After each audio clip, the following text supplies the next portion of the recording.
Juan Alfredo Ugalde, que es el conversador de este día. Pues le damos la más cordial bienvenida. Te agradezco, maestro, que des este tiempo para el conocimiento de los compañeros. Tenemos compañeros de primer semestre, tenemos compañeros de cuarto semestre, de noveno semestre y de quinto semestre, de 4 materias, algunos invitados.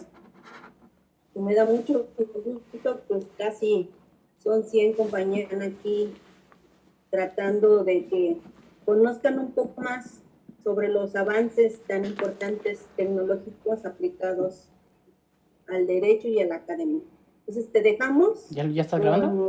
Ya empieza a grabar. Con la voz. Muchísimas gracias por aceptar. Muy bien, pues vamos a comenzar con la sesión del día de hoy. Antes que nada, muchas gracias a la doctora Reina Isabel por permitirme impartir la sesión del día de hoy. El día de hoy vamos a platicar sobre la inteligencia artificial y la docencia, ¿ok?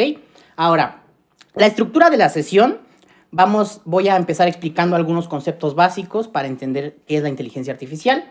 Vamos a analizar los riesgos, las limitaciones y algunos beneficios de la IA. En adelante llamaré a la inteligencia artificial como IA en la docencia.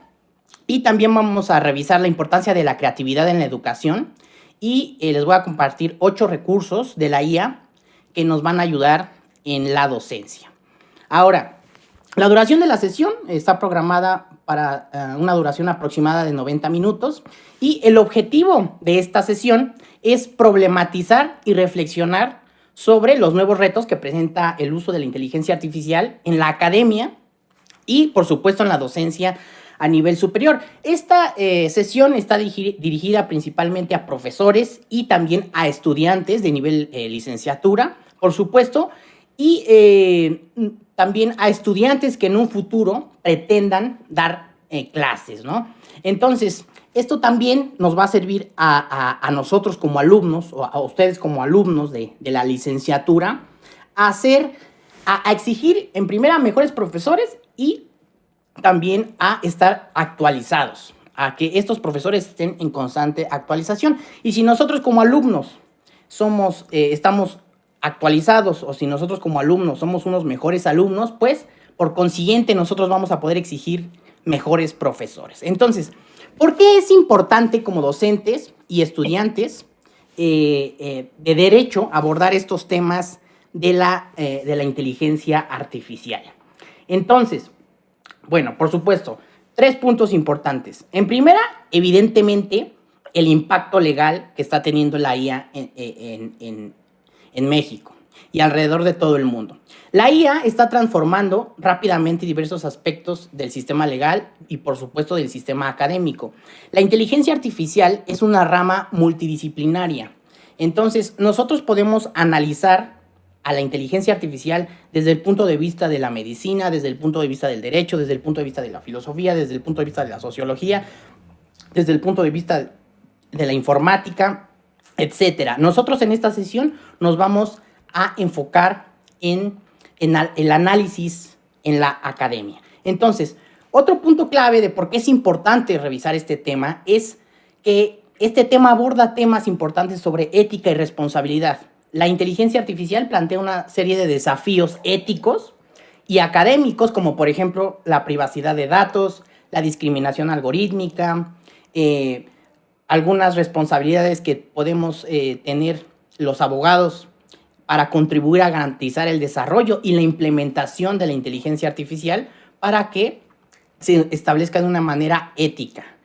Punto número 3, evidentemente, la inteligencia artificial es una herramienta auxiliar, es una herramienta emergente. Entonces, el conocimiento sobre IA se está convirtiendo en una habilidad fundamental para los docentes, para los abogados y, por supuesto, también para los estudiantes de derecho. Entonces, comprender cómo funciona la IA, sus aplicaciones académicas, permitirá a nosotros como estudiantes y también como profesores adquirir estas habilidades necesarias para adaptarnos a esta constante evolución del derecho y evolución del conocimiento en general. Entonces, vamos a comenzar ahora sí. ¿Qué es la inteligencia artificial? ¿O cómo podemos definir a la inteligencia artificial? Y la inteligencia artificial, si bien es cierto, es un tema nuevo, es un tema relevante, tiene mucha historia. En esta ocasión solamente voy a mencionar una breve repaso por la historia, nada más para ubicarnos en el tiempo, pero quiero mencionarles que esto de la inteligencia artificial, se viene examinando, se viene estudiando más o menos de por ahí de 1950. Entonces, Alan Turing, podemos considerar a esta persona llamada Alan Turing como el progenitor de la inteligencia artificial. Alan Turing tuvo una formación en lógica matemática en la Universidad de Cambridge y durante la Segunda Guerra Mundial creó un programa informático que se llamó La Bomba, ¿no? Entonces, este programa servía para descifrar códigos y contribuyó también al desarrollo del primer ordenador electrónico llamado Colossus. Entonces, desde 1950 ya estamos hablando de inteligencia artificial.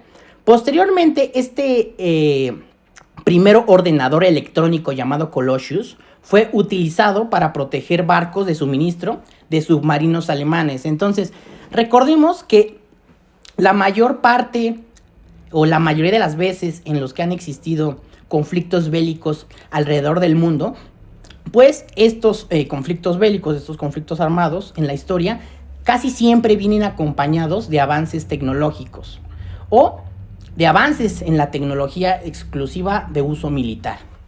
Posteriormente, Turing también trabajó en el proyecto Madame, conceptualizando la máquina de Turing. Esta máquina de Turing demostró que cualquier algoritmo podría ejecutarse en una máquina. A este test se le llamó el test de Turing.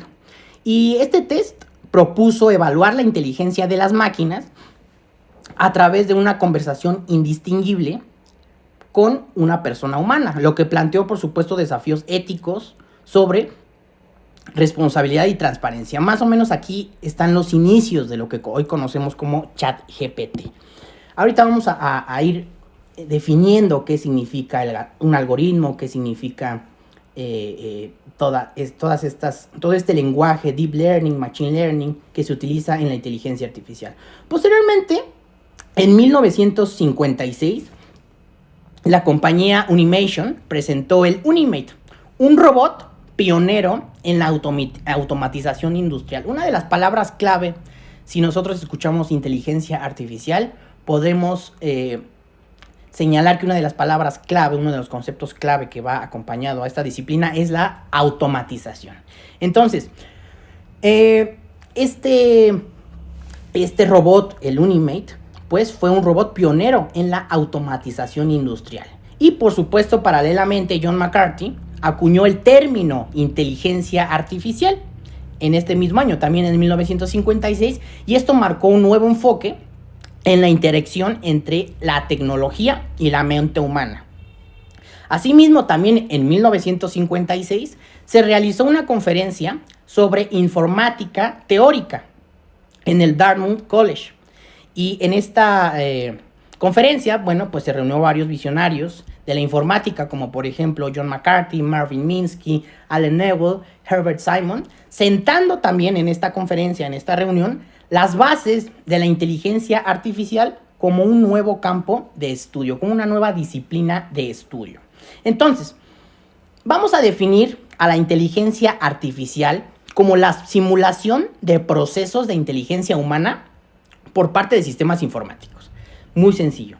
Entonces, estos sistemas están diseñados para realizar tareas que normalmente requieren de inteligencia humana, como por ejemplo el aprendizaje, el razonamiento, la resolución de problemas, la percepción, el reconocimiento de voz, por supuesto el procesamiento del lenguaje natural y la toma de decisiones. Entonces, la inteligencia artificial busca crear programas y máquinas capaces de imitar funciones cognitivas para automatizar procesos, realizar análisis de datos y realizar tareas de manera autónoma. ¿Ok? Entonces, podemos dividir a la inteligencia artificial principalmente en dos categorías. La IA estrecha, que se centra en tareas específicas, como por ejemplo la creación de voz, imagen, texto y video.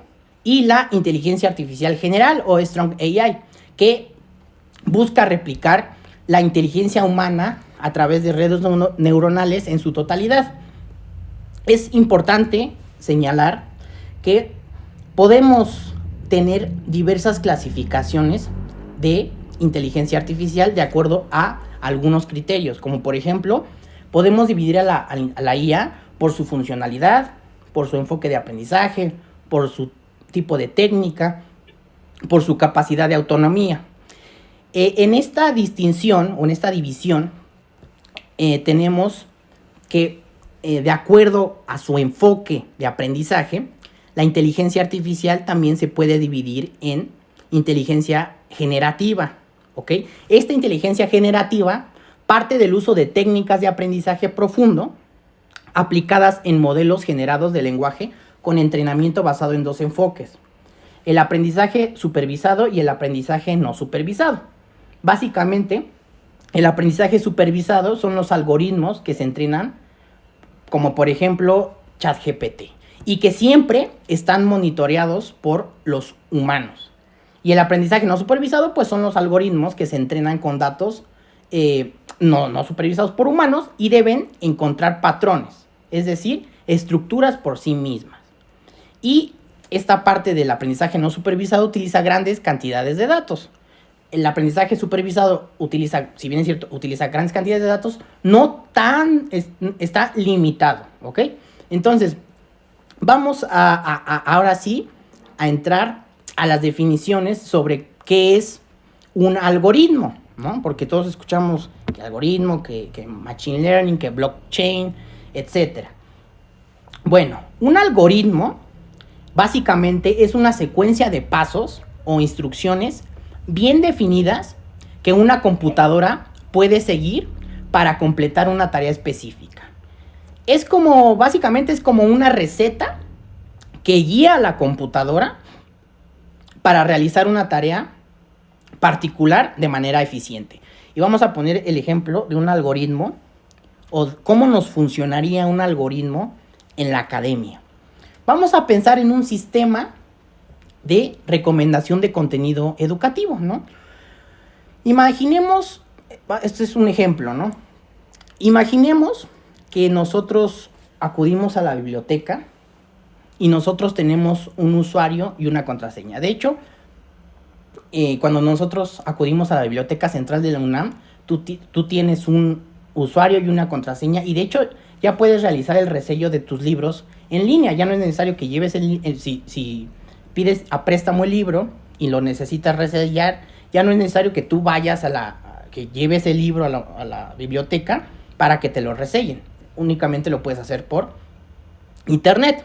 Ahora, imaginemos que existe un algoritmo, o que pudiera existir un algoritmo, el cual nosotros, con base en los libros que nosotros hemos solicitado préstamo en la biblioteca, o con base en los libros que nosotros hemos consultado en la biblioteca, pues ese algoritmo nos va a poder brindar probables textos que a nosotros nos podrían interesar de acuerdo a los libros que ya hemos consultado, de acuerdo a los artículos que ya hemos consultado, de acuerdo a los textos que ya hemos consultado. Entonces, con esto, evidentemente, podríamos tener una educación más personalizada. Este algoritmo nos podría ayudar a descubrir nuevas ramas de conocimiento, nuevos campos del conocimiento. O, por ejemplo, imaginemos un algoritmo de programación de clases, ¿no? Un algoritmo que optimiza la programación de clases y la asignación de recursos, teniendo en cuenta las preferencias de los profesores, los requisitos del plan de estudio y la disponibilidad de aulas. Por ejemplo, imaginemos un algoritmo que, con base en nuestra trayectoria escolar, con base en nuestro promedio, con base en nuestras propias habilidades personales, nos pueda prácticamente hacer nuestro horario, ¿no? A nosotros como estudiantes.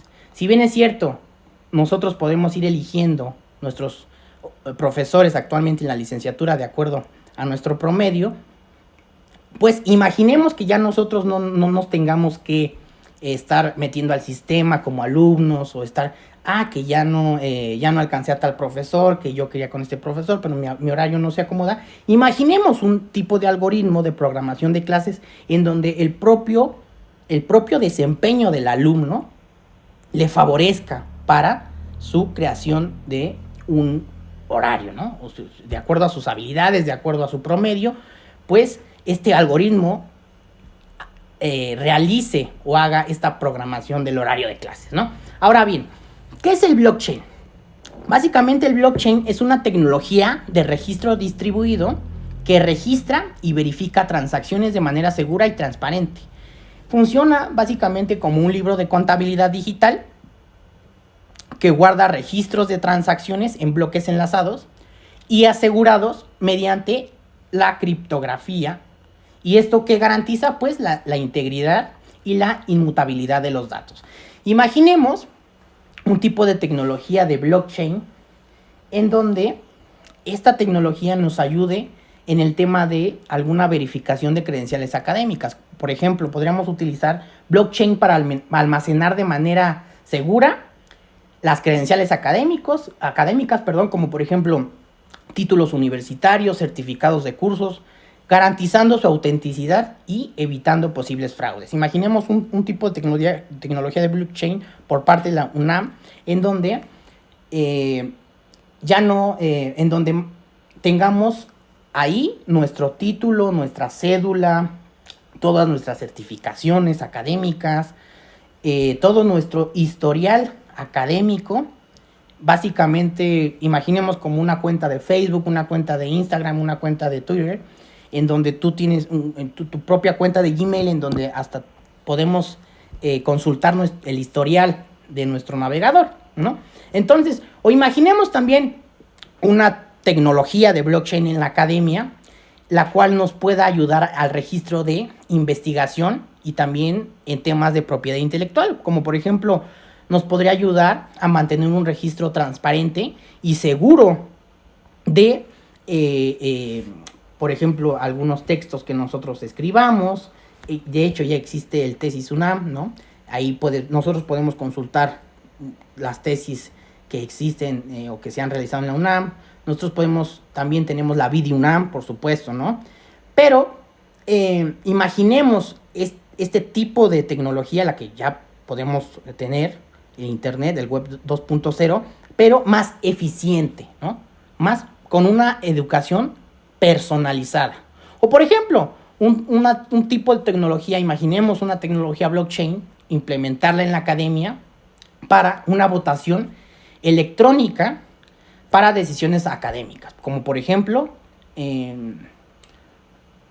utilizar blockchain para realizar votaciones electrónicas seguras y transparentes en temas académicos, como por ejemplo las elecciones estudiantiles o decisiones sobre las políticas institucionales.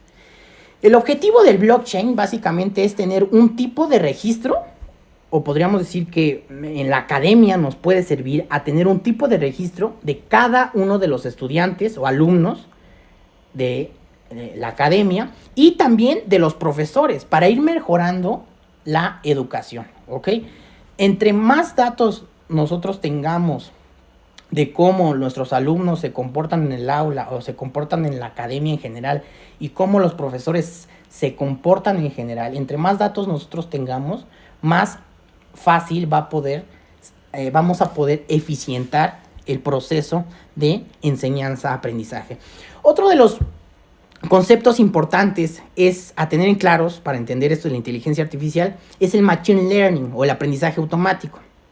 Básicamente es un campo de la IA que se enfoca en el desarrollo de algoritmos y modelos que permiten a las computadoras aprender y mejorar automáticamente a partir de la experiencia sin necesidad de ser programadas explícitamente.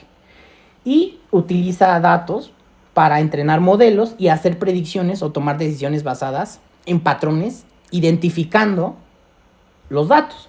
Como por ejemplo, esto ya también es una realidad. Sabemos que existen programas que nos ayudan a detectar plagio. Si nosotros realizamos o escribimos una tesis, un ensayo, un libro, etcétera, ya existen programas que tú ingresas el documento y perfectamente bien te dice esto, qué porcentaje es plagiado, ¿no? Entonces, básicamente para esto nos podría servir el Machine Learning, pero yo sí quiero decir, ahorita lo vamos a ver más adelante, en por qué no deberíamos enfocarnos en crear estrategias para la detección del plagio. Ahorita lo vamos a platicar más adelante. Entonces, el Deep Learning, básicamente, que va acompañado con Machine Learning, el Deep Learning, por su parte, es al aprendizaje profundo, ¿ok? Esta es una subcategoría del aprendizaje automático. Entonces, si vamos de lo general a lo particular, está primero la inteligencia artificial, Machine Learning, y posteriormente el Deep Learning, ¿ok? Entonces, el Deep Learning es una subcategoría del aprendizaje automático que se basa en redes neuronales, ¿ok? Las redes neuronales son un modelo computacional inspirado en la estructura y funcionamiento del cerebro humano. Básicamente es tratar de replicar cómo funciona nuestro cerebro, nuestras redes neuronales, cómo hacen sinapsis. Básicamente lo que se está tratando de hacer con esto de las redes neuronales y con el Deep Learning es intentar copiar cómo es que funciona y cómo es que aprende nuestro cerebro de manera creativa, utilizando un pensamiento crítico. Se está tratando de replicar esto. Aunque, pues, evidentemente, hasta el día de hoy, esto es imposible replicar el cerebro humano, ¿no? Ya lo sabemos. Entonces, hasta el día de hoy, imaginemos un tipo de tecnología de aprendizaje profundo, de Deep Learning, para realizar un reconocimiento de emociones en el aula.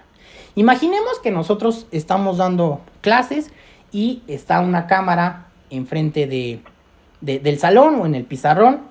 Imaginemos, no sé si en un futuro vayan a existir aún los pizarrones, pero imaginemos poner una cámara en el pizarrón. Esta cámara está viendo hacia los alumnos y esta tecnología del Deep Learning nos podría desarrollar un sistema que pueda reconocer las expresiones faciales y las emociones de los estudiantes que están en el aula, ayudando a los profesores a adaptar su enseñanza para satisfacer las necesidades emocionales de los estudiantes.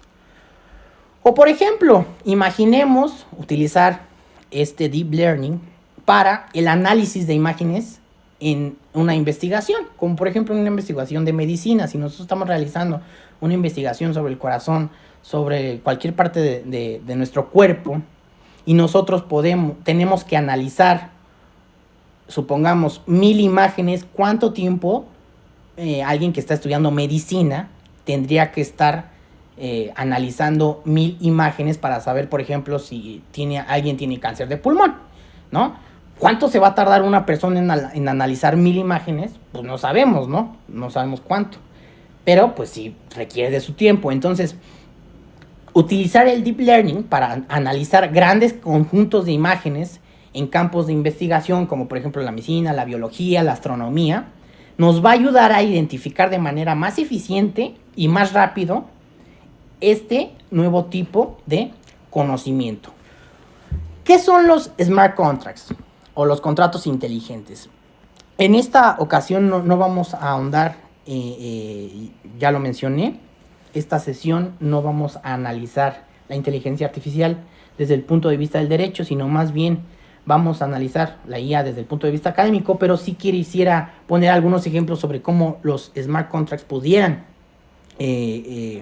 aplicarse en la academia, ¿no? Y básicamente los contratos inteligentes son programas informáticos autoejecutables que se ejecutan, obviamente, de manera automática cuando se cumplen ciertas condiciones predefinidas, ¿no? Vamos a poner un ejemplo, ¿no? Un tipo de smart contract en la academia que se centre sobre la gestión de fondos de investigación, ¿no? utilizar contratos inteligentes para administrar y distribuir fondos de investigación, ¿no? De manera automática, asegurando la transparencia y la trazabilidad en el uso de los recursos, ¿no? Entonces, o imaginemos, ¿no? Un cierto tipo de convenio estudiantil, de contrato dentro de la academia, en donde se realicen acuerdos de tutoría estudiantil, ¿no? Utilizar un tipo de contrato inteligente, imaginemos, para establecer acuerdos de tutoría entre profesores, acuerdos de tutoría entre profesor, estudiantes, tutor, estudiante, especificando las expectativas, las responsabilidades y las compensaciones de ambas partes de manera automática y transparente. Solamente es por mencionar algunos ejemplos. Entonces, ahora sí vamos a pasar al análisis, ¿no? A verificar los beneficios, riesgos y limitaciones de la IA en la docencia. Y como ya lo mencioné, la IA es una herramienta que nos va a ayudar a mejorar nuestras habilidades docentes, ¿ok? No la tenemos que ver como el enemigo, porque he escuchado de muchos profesores decir, están en contra del uso de la inteligencia artificial, ¿no? Es como decir, a ver, ¿quién va a ganar, ¿no? ¿Yo, profesor, o la inteligencia artificial? En mi clase no se usa ChatGPT. En mi clase, no, eso de estar eso de estar con sus computadoras, no. Sabemos que aún existen profesores así. Entonces, yo los invito a que no veamos a la IA como un enemigo. Nosotros como profesores, nosotros como estudiantes, menos como estudiantes, ¿no? Ahorita lo vamos a ver más a detalle, pero sino más bien los profesores estamos obligados a adaptarnos a las nuevas tecnologías, ¿no? Los profesores de derecho en primera instancia debemos estar actualizados en derecho y en segunda instancia debemos de estar actualizados en temas tecnológicos, ¿sí? Ahora, no se trata solo de aprender a manejar las nuevas herramientas tecnológicas en la profesión jurídica, sino de dotarlas de sentido social y comprender sus verdaderos alcances y limitaciones, ¿ok? Ahora, aquí voy a hacer una pregunta, ¿no? Para quien me quiera contestar, me puede interrumpir. ¿Qué es lo primero que tenemos que hacer cuando damos clase, ¿no? ¿O qué es una de las primeras cosas que tenemos que hacer los docentes cuando entramos o cuando vamos a dar clase? Además de, evidentemente, tener bien claros el entorno, las condiciones de tiempo, modo, lugar y forma, ¿no? Evidentemente ya sabemos que debemos de ver que el plan de estudios, toda la currícula, el temario, por supuesto. Pero además de esto, ¿qué es lo primero que tenemos que hacer cuando damos clase? Conocer a los alumnos o una evaluación diagnóstica. Perfecto, muy bien. ¿Sí, alguien más? Conocer los estilos de aprendizaje de los alumnos en general. Perfecto, sí. Sí, pues exactamente, ¿no?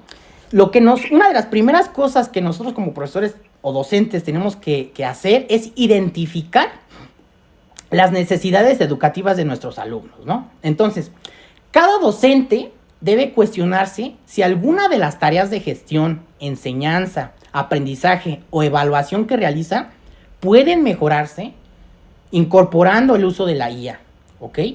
Y, por supuesto, ¿esto qué implica? Pues esto implica familiarizarnos con conceptos. Por eso, revisamos primero los conceptos básicos de IA para poder entender los riesgos y las limitaciones. Entonces, quiero hacerles una recomendación para que ustedes tomen este curso. Es un curso de la UNAM sobre los aspectos básicos del uso de la IA generativa en la docencia.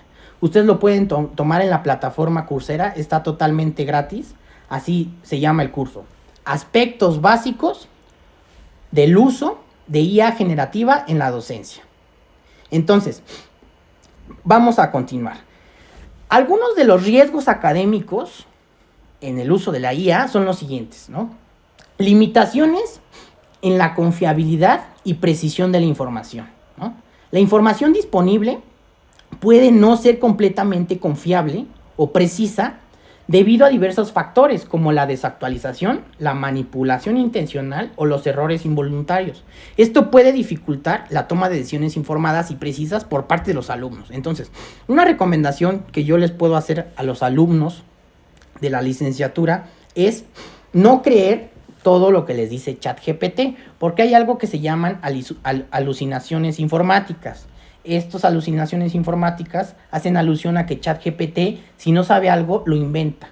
Partimos de que ChatGPT, este tipo de inteligencia artificial generativa de texto, parte de que tiene una base de datos.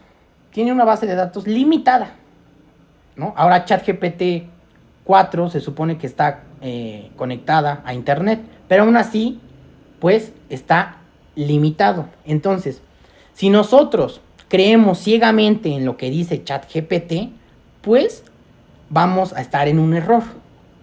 ¿Cómo es o cómo debería de utilizarse ChatGPT?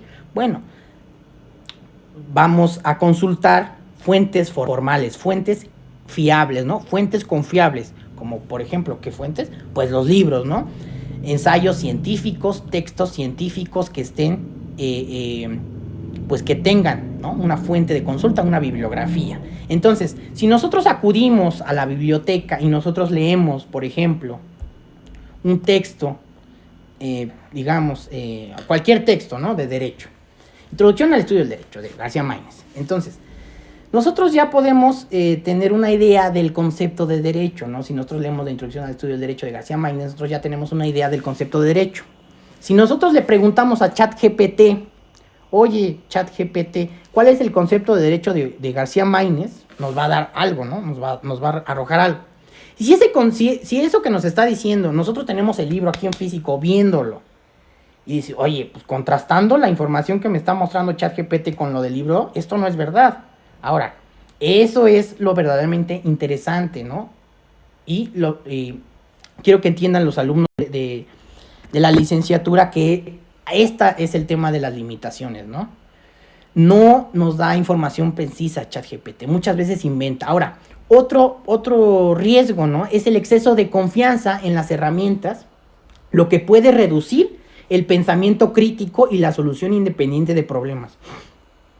Una de las cosas a las que nosotros vamos a la universidad, o una de las principales cosas por las cuales nosotros deberíamos de estar en la universidad, en la licenciatura en Derecho, es en primera para fomentar nuestro pensamiento crítico, segunda para fomentar nuestra creatividad y tercera para crearnos un criterio jurídico, ¿no? Un criterio jurídico, nosotros mismos, nuestro propio criterio jurídico. Entonces, si nosotros nos limitamos únicamente al uso de estas herramientas, pues corremos el riesgo de que nuestro pensamiento crítico pues se vea reducido, ¿ok? Entonces, no debemos de confiar ciegamente en este tipo de tecnologías, ¿ok? Siempre debemos de cuestionar y entender cómo es que funcionan. Ahora, otro riesgo es el sesgo algorítmico y equidad en el acceso y en la evaluación, ¿ok? ¿Qué son los sesgos? Básicamente los sesgos son estas barreras imaginarias, estas barreras mentales que nos impiden ver el todo de manera como es, ¿no? No vemos el 100% de la cara, vemos solamente una parte porque pues tenemos barreras, ¿no? Todos tenemos estos sesgos culturales, sesgos lingüísticos, sesgos sociales que no nos permiten ver el todo de cierto objeto, de cierta disciplina. Entonces, los algoritmos pueden contener sesgos inherentes que afectan la equidad en el acceso a la información y a la evaluación de las personas. Eso es importante porque ¿quiénes son las personas que programan los algoritmos? ¿Quién programa los algoritmos? Pues las personas, ¿no? Los seres humanos. Y ahorita vamos a ver principios éticos que se tienen que usar cuando nosotros estamos hablando de inteligencia artificial. Pero entonces, estos algoritmos pueden contener sesgos que pues nos van a afectar la equidad en el acceso de la información. Y por supuesto, pues esto puede llevar a la discriminación injusta basada en características como por ejemplo la raza, el género o el origen étnico. Por supuesto, también tenemos los riesgos de privacidad y seguridad de los datos de los estudiantes, ¿no? Porque la recopilación y el almacenamiento de datos de estudiantes pues pueden plantear preocupaciones sobre la privacidad y la seguridad. Entonces nosotros como integrantes de la academia pues tenemos que tener esto presente, ¿no? Que la información sensible a nuestros datos personales pues pueden estar en riesgo de ser comprometidos o utilizados de una manera inapropiada si no se implementan medidas adecuadas para la protección de datos. Otro riesgo también pues puede ser la pérdida de empleo para profesionales de la educación, ¿no? Y aquí es en donde viene este tema, ¿no? De que muchas personas piensan que pues la inteligencia artificial va a poder, incluso en un futuro, imaginemos, hay quienes dicen que ya no vamos a necesitar de profesores, ¿no? A lo cual yo pues no estoy de acuerdo, ¿no? Siempre vamos a necesitar de una guía, ¿no? Un tutor, un profesor, esa persona que además de provocar un aprendizaje significativo en nosotros, pues también funge como un motivador, como un acompañante, un trampolín un trampolín hacia una mejor sociedad, ¿no? Hacia un mejor futuro para nuestros estudiantes. Entonces, el avance tecnológico puede llevar a la automatización de ciertas tareas educativas. Entonces, si nosotros no conocemos de estos temas de inteligencia artificial, pues probablemente estemos más cerca de que una computadora nos reemplace como profesores. Pero, por supuesto, las personas que estamos aquí, pues eso no nos va a pasar, ¿no? ¿Por qué? Pues porque estamos tomando esta sesión. Entonces, otro riesgo también es la dependencia excesiva en la tecnología y la pérdida de habilidades humanas. La dependencia excesiva en la tecnología puede resultar en la pérdida de habilidades humanas, como por ejemplo en la empatía, ¿no? Como la comunicación interpersonal, la resolución de problemas, ¿no? La resolución de problemas sin ayuda de dispositivos electrónicos y por supuesto tener una creatividad independiente, porque ¿cuántos de nosotros algunas veces no hemos salido sin nuestro celular, ¿no?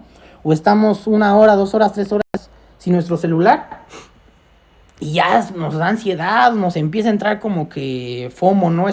Fear of missing out, de que me estoy perdiendo lo que está aquí, o no sea que alguien me vaya a hablar del WhatsApp, no sé que alguien me vaya a hablar del trabajo, no sé que... Y todo el tiempo queremos estar conectados a una pantalla, todo el tiempo queremos estar conectados a la computadora, al celular. Entonces yo les recomiendo que se den estos descansos de tecnología también.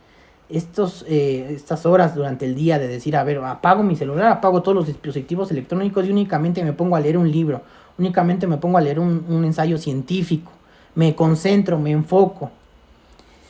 Ahora, por esto hay una serie de principios, otros de los riesgos es, por supuesto, el costo energético en el medio ambiente, y los errores factuales y alucinaciones que ya les comentaba, ¿no? Entonces, por esto hay una serie de principios éticos que empiezan a ser universales o mundialmente aceptados, pues aparecen prácticamente en la totalidad de los documentos analizados por la Universidad de Harvard y el Centro Berkman-Klein en Massachusetts. Por cierto, en Massachusetts, en el MIT tenemos el Laboratorio de Ciencias de la Comunicación e Inteligencia Artificial. Esto es un punto importante, ya que en este instituto también tienen un comité de ética en el cual se enfoca en analizar los retos y los problemas éticos que presenta el uso de la IA en general. Entonces, estos principios más consensuados son los siguientes. El principio de rendición de cuentas. Este principio se refiere a la responsabilidad de aquellos que diseñan, desarrollan y utilizan sistemas de inteligencia artificial. Implica que las partes involucradas deban asumir la responsabilidad de las acciones y las decisiones tomadas por la IA, ¿no? Esto implica que deben poder dar cuentas de sus acciones y decisiones relacionadas con la tecnología, incluso en casos en los que haya fallos o problemas de raíz, ¿no? Entonces siempre tiene que haber un humano, un responsable, ¿no? Un ser humano responsable sobre el uso de estas herramientas tecnológicas. El segundo principio es el principio de seguridad y protección, ¿no? La seguridad y la protección son fundamentales en la ética de la IA. Este principio implica que los sistemas deben diseñarse y utilizarse de manera que no representen una amenaza para la seguridad de las personas o la sociedad en general. Además, por supuesto, se refiere a la protección de nuestros datos personales y a la prevención de intrusiones o ataques cibernéticos. El principio de transparencia y explicabilidad básicamente implica que los sistemas de IA deben ser comprensibles y sus operaciones deben ser claras para los usuarios y las partes afectadas.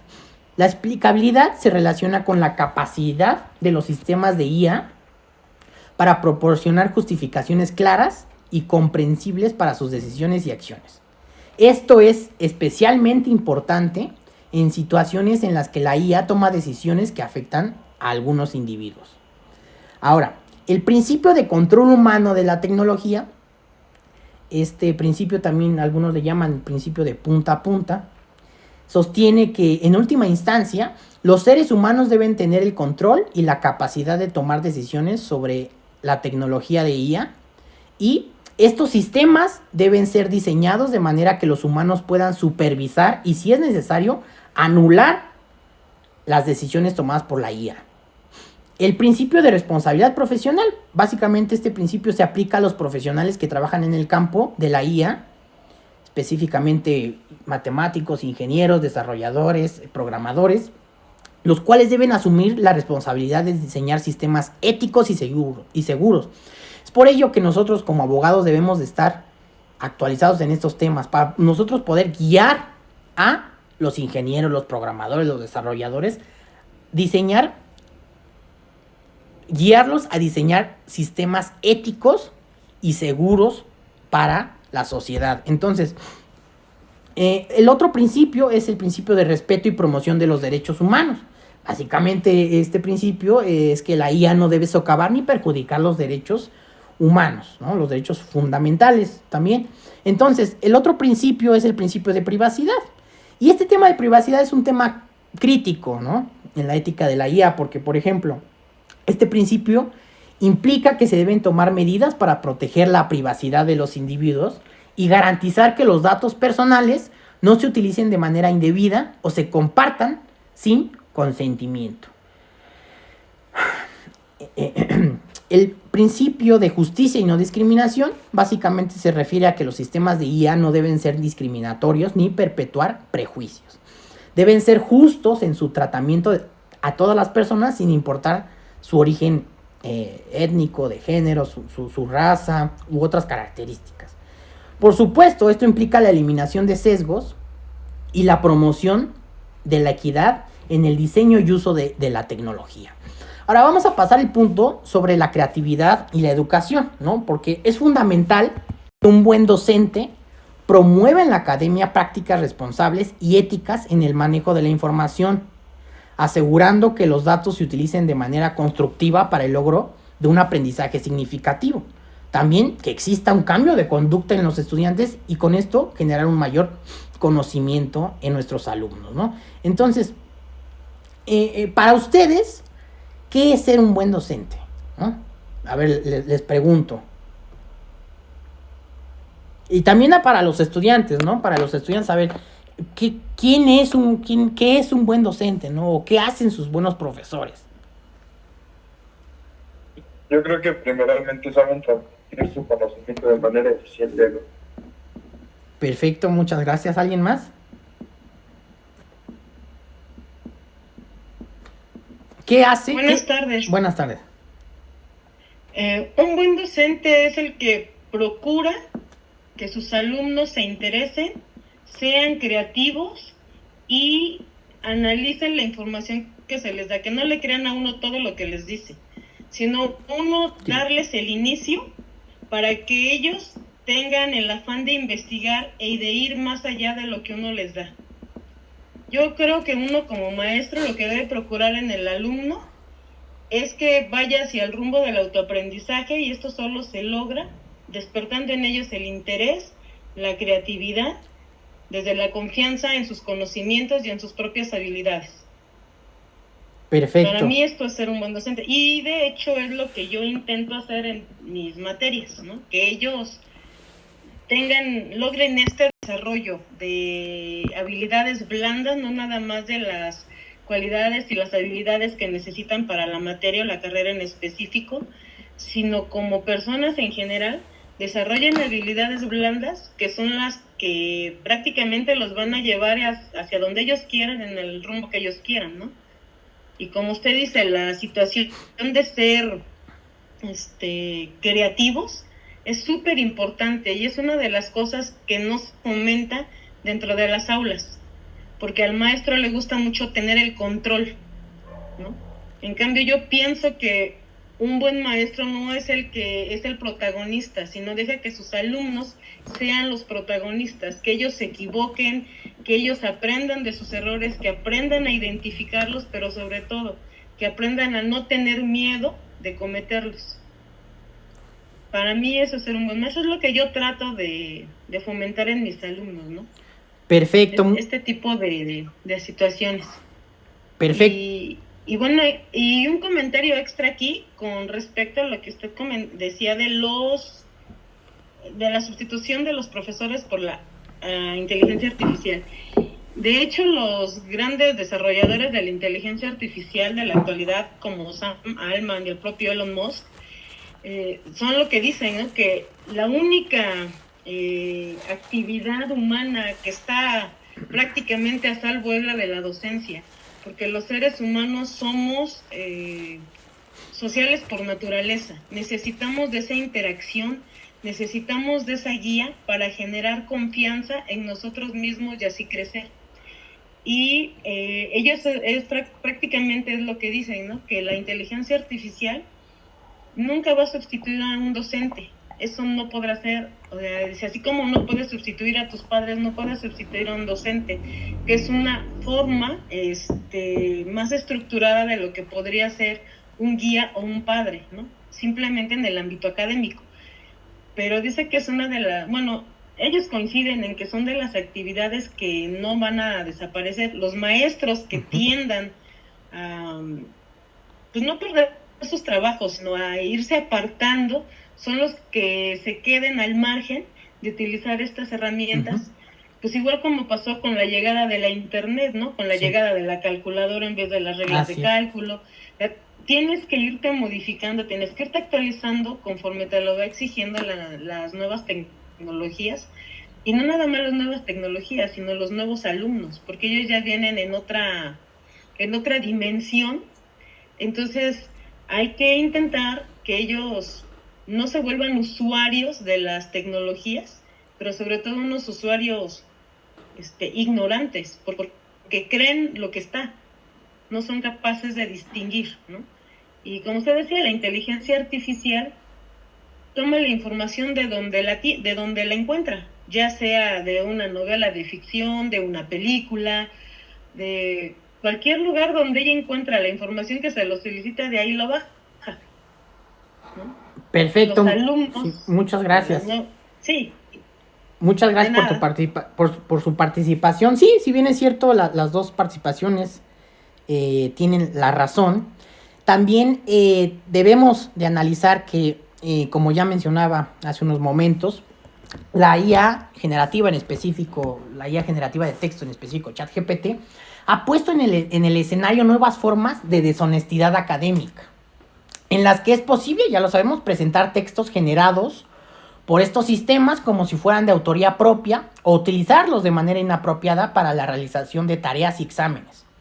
Y si bien existen investigaciones centradas en etiquetar el contenido generado de manera artificial, la evidencia actual documenta pues que prácticamente que los detectores de contenido generados por IA no son confiables en escenarios prácticos. Entonces, no se recomienda usar los detectores de inteligencia artificial porque no llegan a ser confiables al 100%. Entonces, las estrategias para enfrentar estos retos deben centrarse en mantener un código ético sobre el manejo de la plataforma en las actividades educativas y enfatizar la responsabilidad compartida que tienen los usuarios y, por supuesto, nosotros los profesores tenemos la obligación de diseñar actividades educativas que requieran atributos humanos como la creatividad, el pensamiento crítico analítico y la colaboración, el trabajo en equipo.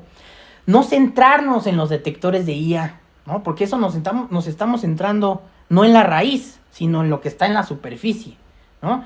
Sino debemos de, lo vuelvo a repetir, nos debemos de centrar en diseñar actividades educativas que requieran de creatividad, pensamiento crítico analítico y el trabajo en equipo. Aquí es en donde está el verdadero reto para los docentes, ¿no? Ya me lo acaban de decir, ¿no? Lo que para ustedes significa ser un buen docente, ¿no? Pero también tendríamos que preguntarnos nosotros como docentes.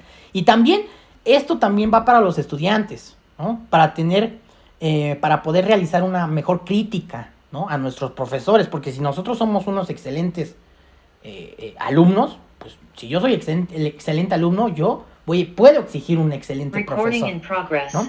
Entonces, ¿qué me hace diferente a mí, ¿no? Como docente? ¿Cómo puedo ser un profesor más auténtico, ¿no? ¿Cómo puedo ser un profesor más original? Ya lo comentaba quien hizo la intervención hace unos momentos, ¿no? ¿El futuro de la enseñanza del derecho es un modelo constructivista? Es una pregunta, ¿no? Debemos de centrarnos en desarrollar nuestras soft skills, nuestras habilidades blandas, como ya lo mencionaban. Son preguntas dirigidas a los estudiantes y también a los profesores. Entonces, en lugar de responder de forma reactiva a esta crisis, debemos aprovechar la oportunidad para repensar de forma creativa y pedagógicamente sólida cómo incluir las estrategias e instrumentos de evaluación en las diferentes etapas del proceso educativo. Y probablemente las herramientas de evaluación más afectadas por la IA están en la categoría de las evaluaciones escritas, ¿no? Como por ejemplo los ensayos, ¿no? Las preguntas de respuesta corta, las pruebas de opción múltiple, ¿no? Por otra parte, también tenemos disponibles otras herramientas de evaluación como reportes entre pares, ¿no? Exámenes orales, exámenes escritos, observación directa, ¿no? Registros de desempeño, evaluaciones objetivas estructuradas, entre otras. Entonces, esto no significa que debamos desechar los ensayos, ¿no? Y otros tipos de evaluaciones escritas, sino que es necesario reflexionar sobre su uso e incorporar las nuevas herramientas en el proceso formativo para promover el desarrollo y aplicación de habilidades, lo vuelvo a repetir y quiero ser muy enfático en esto, en habilidades como el pensamiento crítico, ¿no? El pensamiento analítico, la práctica reflexiva y la creatividad, ¿no? Entonces, debemos de trabajar en equipo con los estudiantes para aprovechar el potencial de las nuevas herramientas en la evaluación y poder mejorar su aprendizaje, ¿no? Existen diversas posibilidades de mejorar la retroalimentación al estudiantado, ya que es posible incorporar actividades que permitan retroalimentación personalizada. Por ejemplo, en el desarrollo de un texto, la IA generativa se puede utilizar como un asistente en la redacción para aportar retroalimentación al estudiante sobre la escritura. Además, puede representar una herramienta para solicitar propuestas o comentarios de trabajos escritos, ¿no? Para el cuerpo docente, la posibilidad de elaborar cuestionarios de opción múltiple a partir de materiales disponibles en línea es una ventaja para la creación de material didáctico que nos pueda ayudar a impartir nuestras clases de una mejor manera. Aunque finalmente, por supuesto, el profesor debe revisar y seleccionar los reactivos con la ayuda de la IA, es posible crear reactivos de manera más ágil, así como obtener el texto que será utilizado como retroalimentación de las respuestas. Y por supuesto, para los estudiantes, este uso tiene el potencial de generar cuestionarios que sirvan a manera de revisión y preparación para los exámenes. Imaginemos que yo soy alumno de la licenciatura, tomo mis apuntes, ¿no? Tomo mis apuntes en lápiz y papel, en mi cuaderno o llevo a mi computadora, ¿no? Y con base en todos mis apuntes, imaginemos que hago un copy-paste de mis apuntes y luego los copio en el ChatGPT y le pido a ChatGPT que me haga un cuestionario con 10 posibles preguntas sobre mis apuntes, ¿no? son unos ejemplos. O por ejemplo, las rúbricas son uno de los instrumentos de evaluación más utilizados en el mundo académico, que pueden utilizarse con intención formativa o sumativa en múltiples contextos, y su desarrollo pues requiere esfuerzo, y la IA puede ayudar a elaborarlas con mayor eficacia y eficiencia. A continuación, les voy a compartir un ejemplo de cómo usar el chat GPT, ¿no? Vamos a ponerle un prompt. Ahora, ¿qué son los prompts? En inteligencia artificial, básicamente los prompts son las instrucciones que nosotros le damos a ChatGPT para que nos muestre un mejor resultado, ¿no? Sí están viendo ahí la pantalla, ¿verdad? Sí. Perfecto. Entonces, imaginemos un posible uso de ChatGPT, ¿no? Entonces, vamos a ver. Imaginemos, eres un experto, ¿no? Es posible usar este tipo de herramientas como ChatGPT para elaborar preguntas que nos permitan verificar la comprensión de textos y verificar su comprensión, ¿no? Entonces, imaginemos que le ponemos este prompt al ChatGPT. Eres un experto en el estudio de tal disciplina. No, aquí no le vamos a poner. Eres un experto en el estudio del derecho y vas a presentarte como alguien que puede ayudarme a estudiar sobre este tema, ¿no? Sobre introducción al estudio del derecho. Imaginemos, genera 1 o 2 preguntas para explorar mi nivel de conocimiento sobre el tema y espera mi respuesta en cada caso, ¿no? Entonces le ponemos al ChatGPT, nos muestra las 2 preguntas, las contestamos, y con esto va a obtener más o menos una idea de nuestro nivel de nuestro nivel de conocimiento sobre el tema. Y después toma en consideración el contenido que compartiré entre comillas y, por ejemplo, aquí podemos ingresar el texto de nuestro trabajo y realiza 10 preguntas 10 preguntas de comprensión, ¿no? Y podemos ponerle espera mi respuesta en cada caso y aporta una retroalimentación que me indique cómo podría ser mejor mi respuesta, ¿no? Aquí lo importante está, y aquí vamos viendo cómo podemos ir acompañando nuestro proceso de aprendizaje significativo, acompañado de ChatGPT, ¿no? Por ejemplo, el ChatGPT también puede ser utilizado por los docentes para mejorar la interacción con nuestros estudiantes. Puede solicitarse adecuar el tono de un discurso escrito, como, por ejemplo, para que sea más amable, utilizar un lenguaje no técnico, utilizar un lenguaje técnico. Las posibilidades, por supuesto, son, no quiero decir infinitas, pero todo depende de nuestra creatividad. Entonces, por esto es importante la creatividad. Por ejemplo, también se puede solicitar a la IA la idea principal de un trabajo escrito que contiene errores en la gramática o en la semántica, usando las palabras extrae o reformula, o por ejemplo, utilizando la frase corregir la semántica en este ensayo, etcétera. Y por supuesto, también es factible utilizar la IA para aumentar la frecuencia y la calidad de las actividades de evaluación formativa frecuente, como por ejemplo los quizzes, las discusiones entre pares, las discusiones guiadas, los debates, etcétera.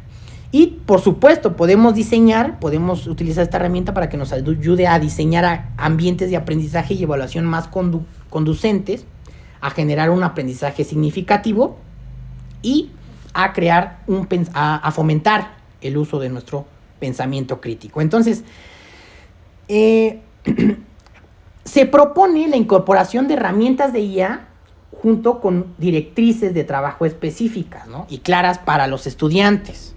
Estas directrices pueden ser sugeridas por diferentes instancias, como por ejemplo alguna administración central en la academia, autoridades de entidades educativas, cuerpos colegiados, algún comité de ética para que regule el uso de la IA, etcétera, ¿no? Entonces, la difusión e implementación de estas directrices dependerá de la entidad que las haya propuesto, aunque se sugiere que al comienzo del curso, cada docente dialogue con sus estudiantes para establecer formas de trabajo que se beneficien del uso de estas herramientas, ¿ok? Entonces, lo ideal es que al inicio de un nuevo semestre, pues el docente establezca las directrices, cómo va a evaluar, cuál va a ser el proceso, cómo va a estar la clase, ¿no? Siempre tienen que estar bien sentadas las bases de cómo el estudiante va a ser evaluado, ¿no? Porque muchos profesores llegan, dan la clase y ni siquiera el primer día de clase, la primera semana, y vamos a mitad del curso. Oye, ¿cómo va a evaluar el profesor? Pues, ¿quién sabe? ¿Va a tomar en cuenta las asistencias? Pues, ¿quién sabe, no? Entonces, siempre debemos de poner bien en claro las cartas sobre la mesa. Y, por supuesto, al inicio del semestre, decir, cada docente, por supuesto, será libre de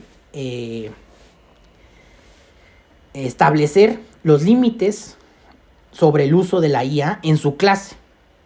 Y además se recomienda abrir espacios también, por supuesto, de diálogo abierto con los estudiantes para incorporar sus ideas en el proceso y aclarar cualquier prejuicio o malentendido sobre el tema de la IA. Por ejemplo, se puede especificar cómo se puede utilizar ChatGPT para redactar ensayos y cómo no se debería usar, ¿no? Así como su apoyo en tareas, exámenes, trabajos en equipo, entre otras actividades. También se debe establecer la necesidad de registrar cómo se utilizó la herramienta y qué decisiones se tomaron respecto al contenido creado por estas herramientas y enfatizar la responsabilidad final del usuario sobre los trabajos académicos.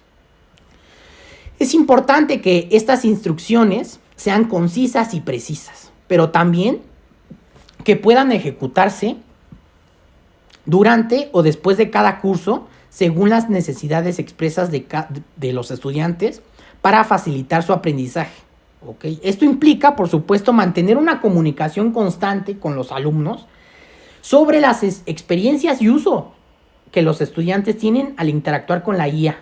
Y también aquí es una invitación para los alumnos acercarse a los profesores. Sé que muchas veces los profesores mantienen una línea de no comunicación, pero yo creo que debe existir un diálogo en el aula. Entonces, oye, si yo como alumno quiero utilizar un tipo de inteligencia artificial, pues claro que me puedo acercar al profesor para preguntarle o para llegar a un acuerdo sobre cómo podemos usar la IA. Pero muchas veces, si el profesor no sabe de estos conceptos, si el profesor no sabe que existen riesgos, límites y beneficios, pues el profesor, ¿qué va a hacer? Completamente rechazar. No, aquí no se usa tecnología, aquí no se usa ChatGPT, aquí eso no. Entonces, cada quien, ¿no? Por eso existe la libre cátedra en la UNAM. Pero, pues, a las personas o a los profesores o a los alumnos que no quieran actualizarse en temas tecnológicos, pues, en 10 años o en 20 años, pues, no sé si se lamenten, ¿no? Ahora sí, vamos a pasar a... les voy a compartir 7 recursos de inteligencia artificial que ustedes pueden utilizar en la docencia. Y aquí, si ustedes gustan, pueden tomarle captura de pantalla. El punto número 1 es 101 ideas creativas para el uso de IA en la educación. Este documento fue elaborado a través de crowdsourcing y esta colección captura el pensamiento colectivo de docentes de 19 países, el número 1, incluido, por supuesto, México, para usos y aplicaciones de IA en el aprendizaje.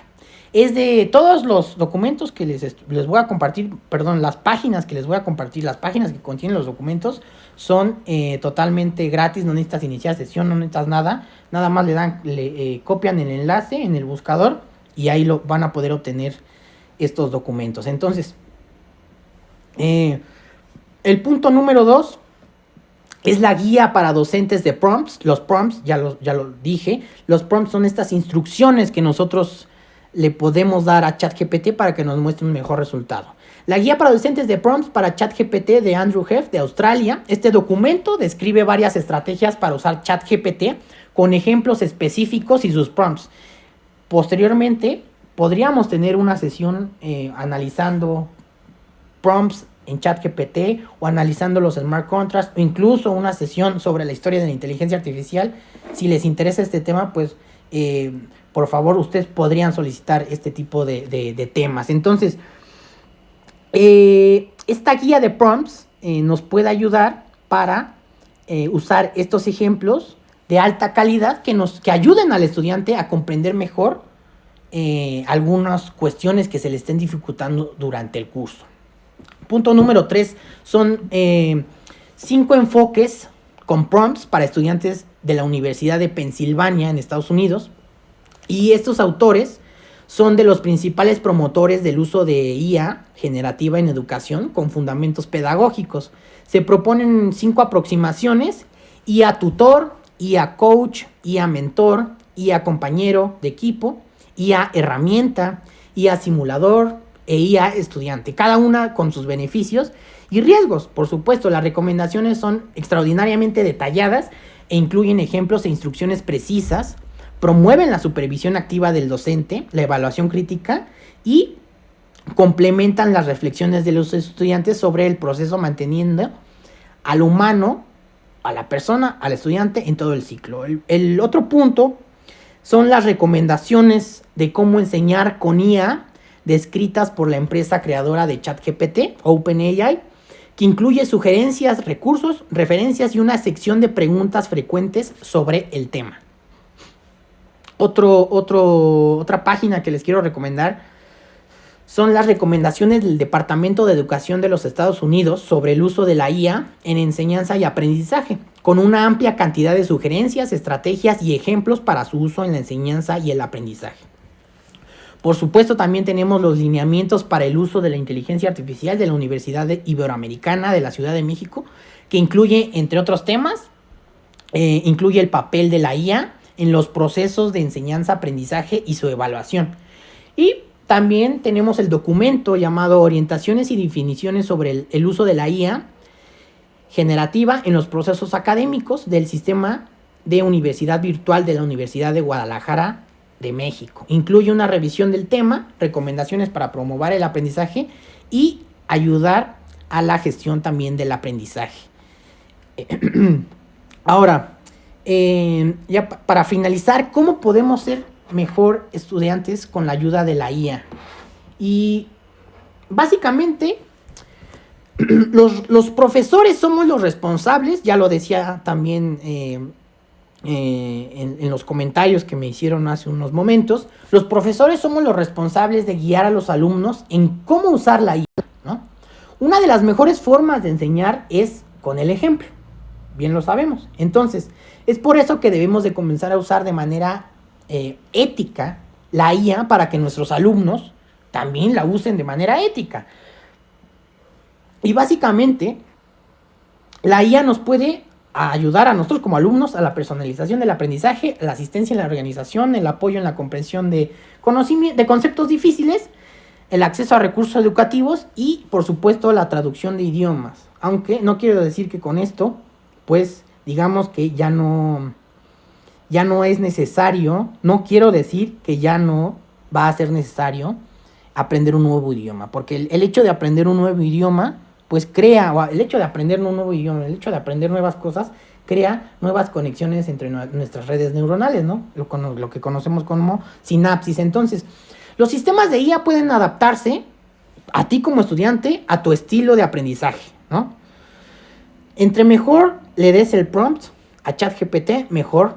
Entre más personalizado lo solicites, más personalizado te va a dar el resultado. Entonces, por ejemplo, los sistemas de tutoría inteligente pueden ofrecerte ejercicios y explicaciones adaptadas a tu nivel de conocimiento y ritmo de aprendizaje. ¿Ok? También, por ejemplo, pueden recordarte las fechas límite de las tareas y los exámenes, así como sugerirte horarios de estudio basados en tus hábitos y preferencias. También te pueden ayudar a analizar tus errores en ejercicios y ofrecerte retroalimentación específica para ayudarte a mejorar. Porque muchas veces los profesores dejan trabajos, algún ensayo, alguna tesina, alguna tesis, algún trabajo de investigación, y nunca existe una retroalimentación, ¿no? Como alumnos decimos, oye, bueno, sí, lo hice bien, lo hice mal, sacaste 8 o sacaste 10, lo que malamente aún no podemos quitar, ¿no? El tema de las calificaciones, el tema de los números en las calificaciones. Pero oye, sacaste 10, sacaste 8, oye, sí, pero pues ¿en qué puedo mejorar, no? Muchas veces los profesores dejamos trabajos o dejamos ensayos, dejamos ciertas cuestiones académicas y no damos retroalimentación a los alumnos, que eso es una de las cosas más importantes. Si nosotros le damos retroalimentación a nuestros alumnos, pues los alumnos van a saber en qué áreas tienen que mejorar, ¿no? O cuáles son sus áreas de oportunidad, ¿no? Las famosas áreas de oportunidad. Por supuesto, ¿no? También pueden analizar nuestros, vuelvo a repetir, algunos errores en los ejercicios y también estos sistemas de IA nos pueden recomendar contenido y sugerirnos recursos relevantes basados en nuestros intereses y áreas de estudio. También pueden generar ejercicios adicionales, ¿no? O preguntas de repaso basadas en tus áreas de debilidad identificadas. Por supuesto, también los sistemas nos pueden ayudar en la traducción automática y los programas de aprendizaje de idiomas basados en IA pueden proporcionarnos una retroalimentación inmediata sobre tu pronunciación y gramática, ¿no? También podemos jugar ahí con, si estamos aprendiendo un nuevo idioma, inglés, francés, también podemos decirle que nos haga una guía. Por ejemplo, supongamos que nosotros vamos a realizar el examen TOEFL, podemos decir a ChatGPT, ayúdame a realizar una guía del examen TOEFL, aunque pues se necesitan varios años de estudio de inglés para pasar con éxito esta prueba TOEFL, ¿no? Entonces, ya para recapitular, ¿no? Para recapitular lo que vimos en la sesión del día de hoy, básicamente revisamos algunos conceptos básicos de la IA, revisamos algunos beneficios, riesgos y limitaciones de IA en la docencia. También revisamos la importancia de la creatividad en la educación, ¿no? El fomentar el pensamiento crítico y el uso ético de la IA en la academia. Y les compartí 7 recursos de la IA en la docencia que ustedes pueden investigar posteriormente a esta sesión. Y les compartí brevemente cómo podemos ser mejores estudiantes con la ayuda de la IA.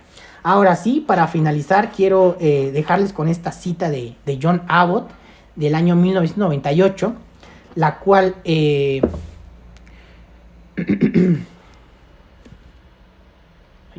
menciona: la vida es más que trabajo. Si damos a los jóvenes la idea de que solo necesitan habilidades de alto nivel para trabajar, nos equivocamos. Van a necesitar habilidades aún más elevadas para vivir y desarrollarse en la sociedad actual. Tenemos que entenderlo bien. No se trata de tecnología, sino de lo que significa ser humano. De qué tipo de futuro queremos para la especie humana. Ahora bien, a continuación les muestro una lista de más de 20 libros sobre inteligencia artificial, los cuales ustedes pueden consultar. Lo dejo ahí para que le tomen captura de pantalla. Son más de 20 libros, los cuales ustedes pueden consultar en la Biblioteca Central de la UNAM. Asimismo, también si les interesa conocer más sobre este tema, el semestre pasado, aquí mismo en el taller, en el conversatorio, el conversatorio para los grupos de mecanismos alternativos de solución de controversias y deontología jurídica de la doctora Reina Isabel, el semestre pasado impartimos en este conversatorio una sesión sobre la IA y su impacto en el derecho. Esa sesión, ustedes pueden consultar el audio, aquí en esta parte viene el enlace, ustedes pueden consultar el audio. Ahí les dejo el enlace, nada más le dan clic a ese enlace. Aunque no tengan cuenta de Spotify, no es necesario tener una cuenta de Spotify Premium, lo pueden escuchar totalmente gratis. Y ahí explicamos básicamente, ahorita nos enfocamos en la IA y la docencia, pero en esa sesión nos enfocamos en la IA y el derecho. Ahí comparto básicamente algunos programas específicos de inteligencia artificial que ya se utilizan en el mundo jurídico. Y revisamos más a detalle este tema con un enfoque de derecho. Y pues muchas gracias por su atención, muchas gracias por su tiempo. Y cualquier duda o comentario, pues estamos aquí. O también me pueden escribir al correo que aquí pongo, romero.juanalfredo@gmail.com. Y de nueva cuenta quiero agradecerle la oportunidad a la doctora Reina Isabel por permitirme impartir la sesión del día de hoy y muchas gracias. Yo sí quería aportar algo, pero el profesor lo tocó cuando nos puso la ayuda de la AI a los estudiantes. Fue la parte de la personalización del aprendizaje, ¿no? Cómo la AI nos ha, bueno, sobre todo la gente que hacemos investigación o que buscamos como, o requerimos tener como muchísima investigación de diferentes temas, la AI sí como estudiantes o como empleados, en mi caso, nos ha ayudado a tener más a la mano aprendizajes que tienen que ser rápidos, ¿no? Obviamente esto ayudándonos de consultar fuentes confiables, porque si solamente lo dejamos al AI, pues por ahí podemos tener ciertos errores o algunas omisiones que puedan ser graves para la información que estamos presentando. Y pues gracias por la clase, estuvo súper interesante. Muchas gracias, profesor. Gracias. Sí, Abraham, por favor. Nada más una felicitación al ponente, a la doctora Reina Isabel Gutiérrez por la invitación. Pues nada más una reflexión rápida, o quizá dos. Una, pues en cuanto a lo que comentó el doctor al respecto de la capacidad que tiene la inteligencia artificial, el potencial que tiene, y también el tema de no confiarse, cuando señalaba este tema tan importante de no confiarse, de no colgarnos de la inteligencia artificial, independientemente de que su grado de precisión llegue a aumentar en el futuro, ¿no?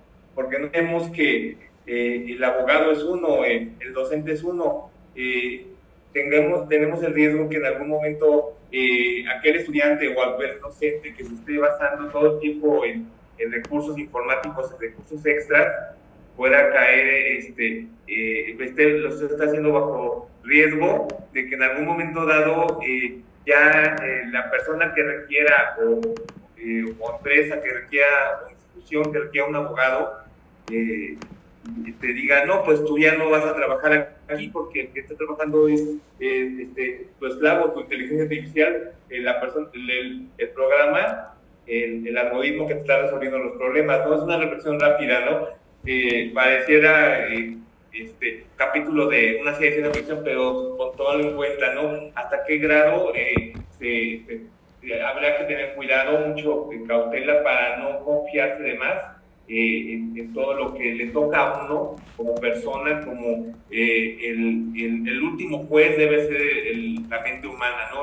Determinar toda la información y para qué la encausa, ¿no? Y también me viene para cerrar mi comentario, esta película tan famosa, pero porque se adelantó tanto en su momento, y también por lo amigable que es en las reflexiones que arroja la película de Wall-E de Pixar de Disney, también nos muestra escenas de humanos que ya no se mueven, quedan inútiles y con problemas de sobrepeso y con capacidad para resolver problemas inmediatos que requieren inmediata respuesta, porque ya se lo están dejando a las máquinas.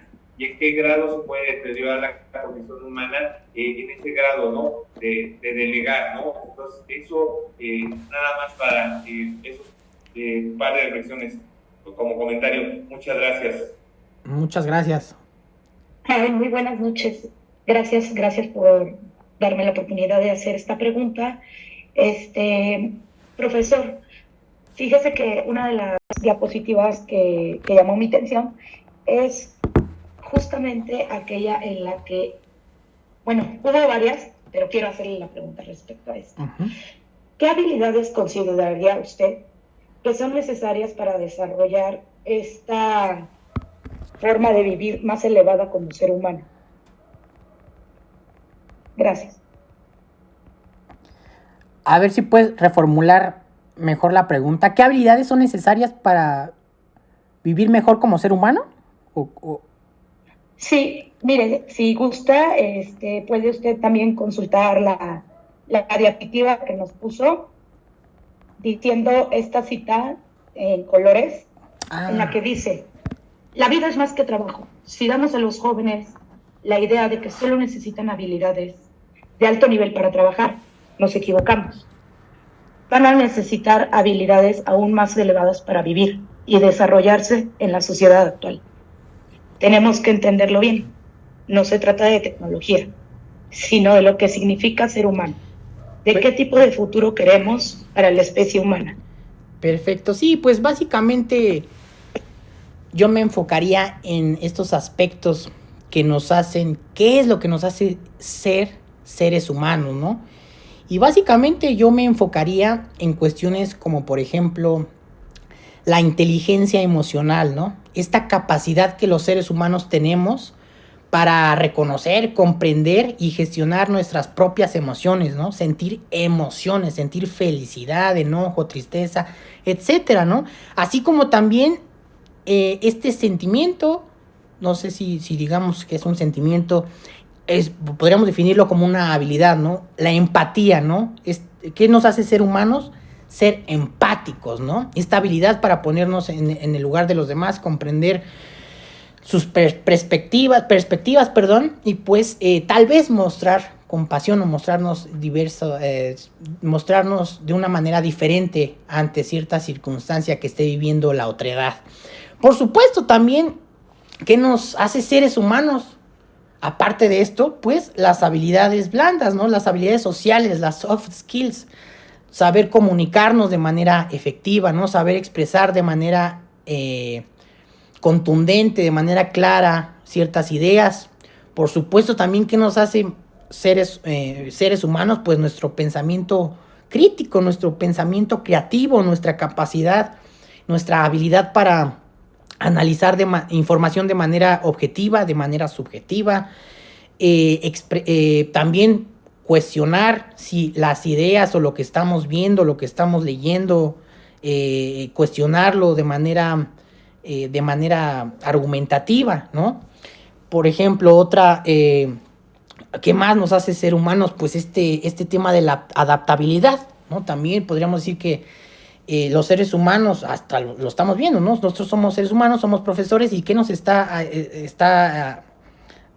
nos ¿por qué estamos aquí hoy en esta sesión? Bueno, pues para adaptarnos a los cambios tecnológicos, ¿no?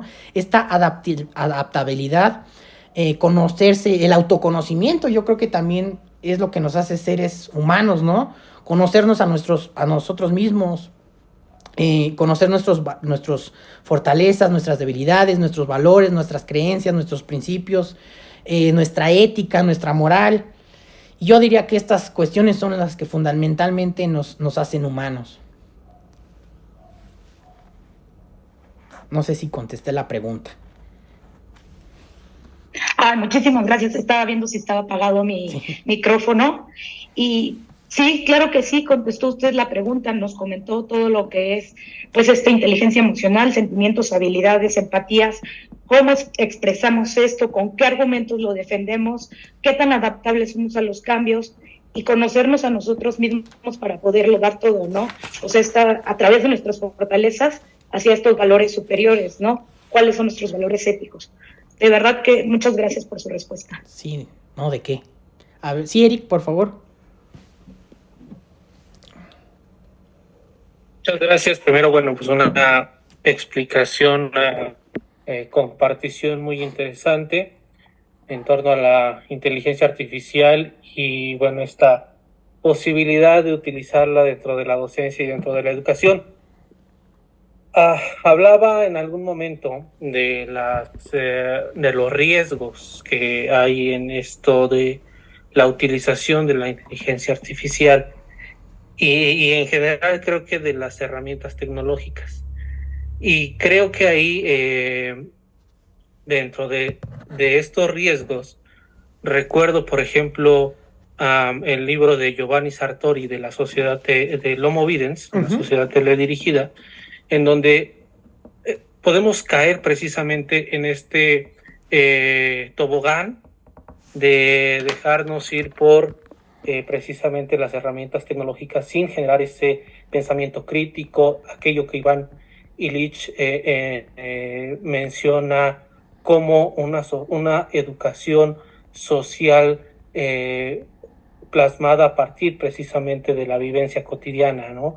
Entonces, eso, creo que sí, eso es parte de los riesgos y parte de lo que toca al docente y al estudiante, pues discernir precisamente entre la utilización de las herramientas o hasta qué grado se pueden utilizar las herramientas y tener ese juicio para llevarla a la praxis, ¿no? Y por supuesto, dentro de las limitaciones, creo que a pesar de los avances tecnológicos, a pesar del avance de la inteligencia artificial en estos momentos que es grande y que cada día avanza a pasos agigantados, pues también insisto, como formadores y como formados en estas disciplinas de las ciencias sociales, también hay elementos que pues tenemos que no pueden, que todavía no están al alcance de la inteligencia artificial. En el ejercicio, por ejemplo, del derecho y de la historia, en este caso, hay algo muy significativo que es, por ejemplo, la paleografía.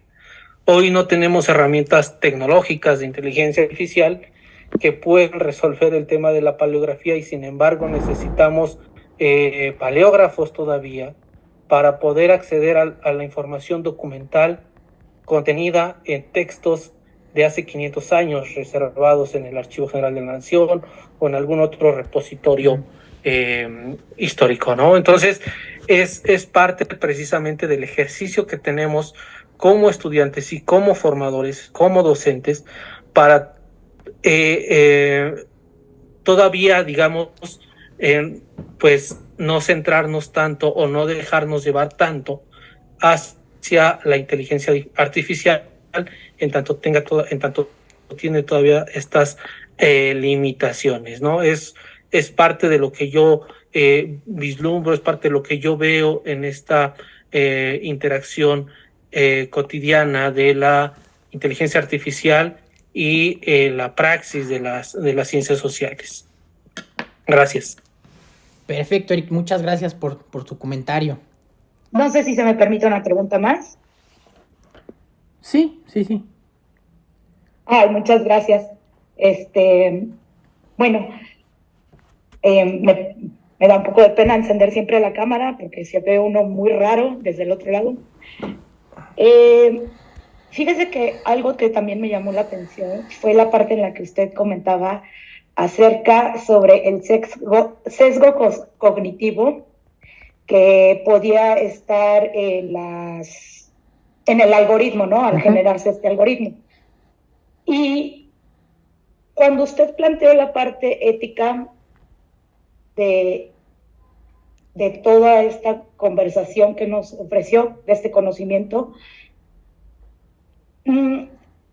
pensaba yo, ¿qué tal que este sesgo cognitivo de alguna forma está siendo como entre el puente de la ignorancia hacia el conocimiento?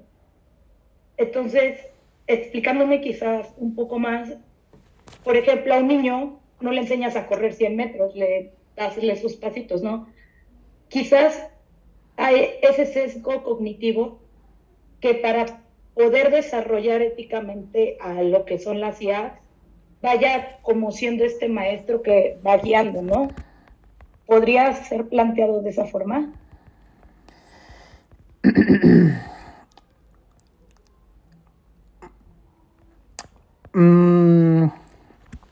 Que aquí yo creo que son dos cosas distintas. No sé, a lo mejor lo expliqué mal.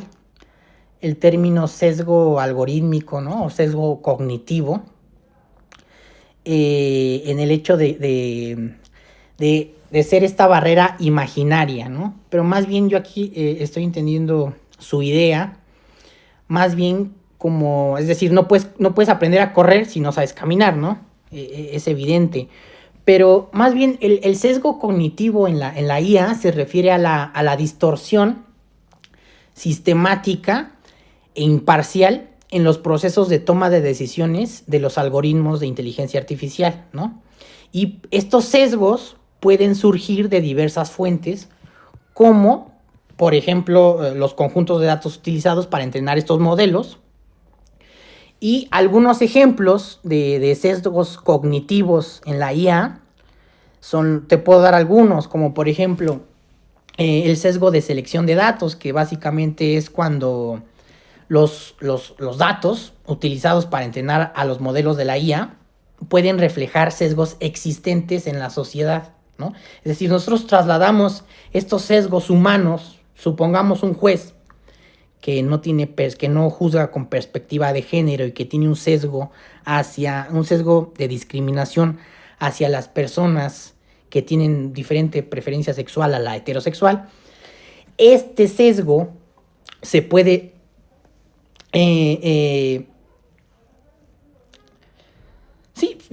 se puede traspasar o inducir a una computadora, ¿no? Porque en sí la computadora no es que tenga conciencia por sí misma, no es que diga, yo computadora tengo este sesgo porque soy una computadora. No, los sesgos, ¿de quién vienen? Pues de los humanos, ¿no?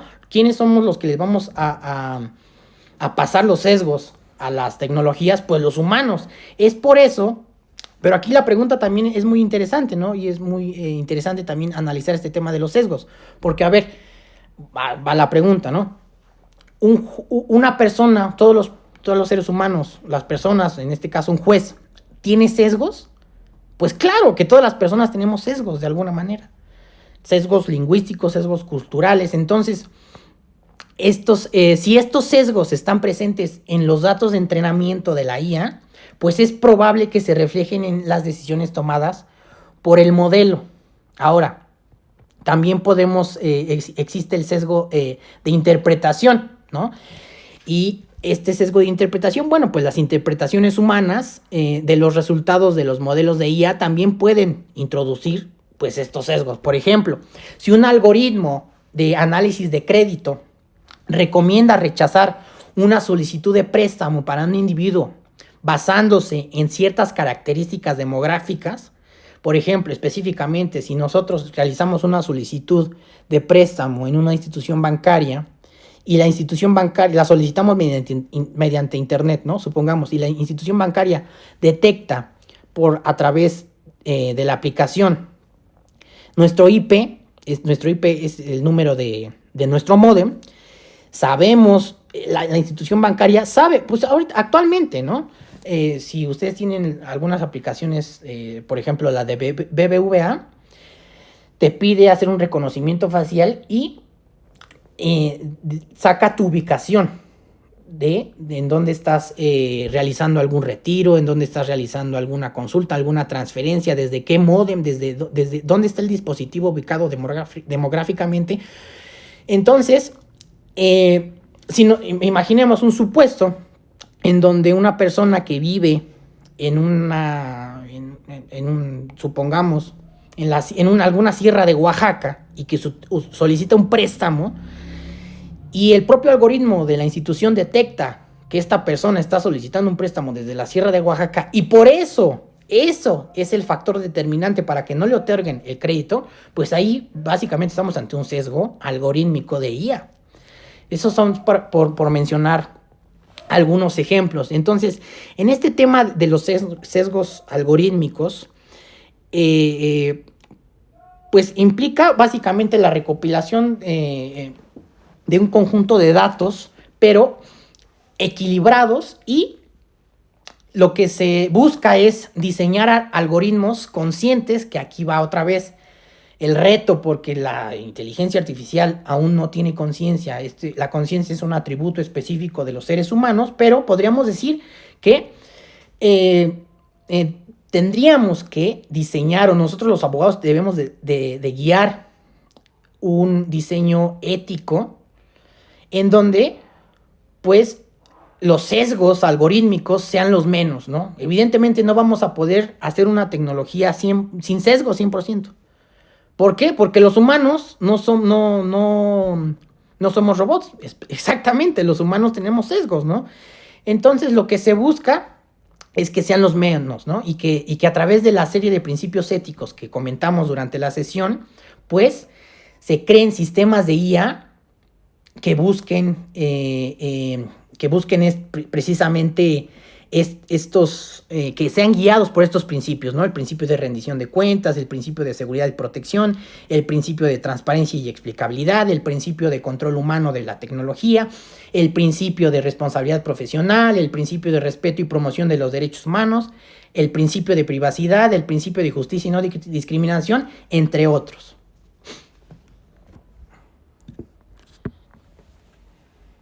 Ok. O sea, prácticamente todos aquellos principios que hasta el momento se han creado para